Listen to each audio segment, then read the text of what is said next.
And this is a relatively basic sound, not much to it. Just very plain kind of growly sound. And you may have noticed that it's significantly more quiet than the other sounds. This is because during the drop, I actually have a section where it plays part of the melody that I have going on in the verses for a quick little break. And when you're doing that with your songs, when you take parts of the melody and put them into the drop, you want to add little parts of bass to them to keep the edge of the drop intact. You can hear how that sounds right here. If we take that out, and it's a lot more plain. The reason why we're taking a part from the verse's melody and putting it into the drop is to add a more consistent feel to the song.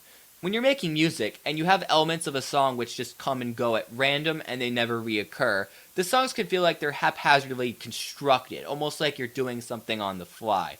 And it's not very fun to listen to, especially in electronic music, where repetition can sometimes be necessary.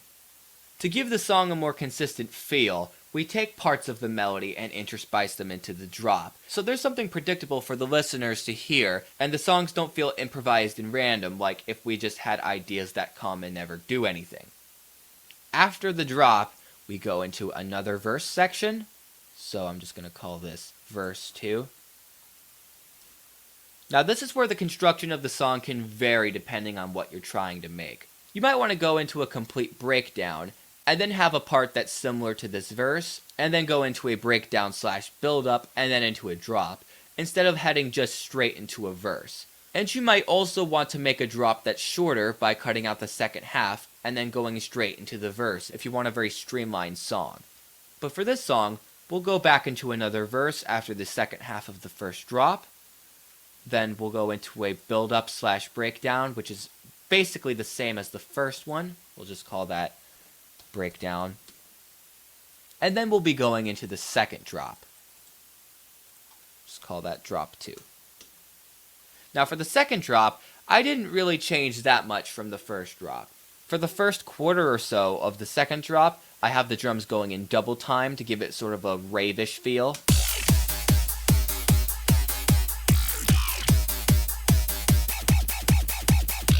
And then it switches back to the regular drums. And then in the second half, there's some changes in the arrangement, but there's nothing too major.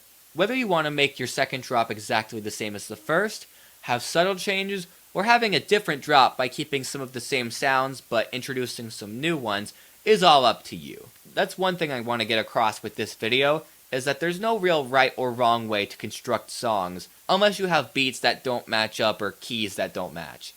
But as far as the actual construction of the songs, the only right way is the way you feel the song should sound.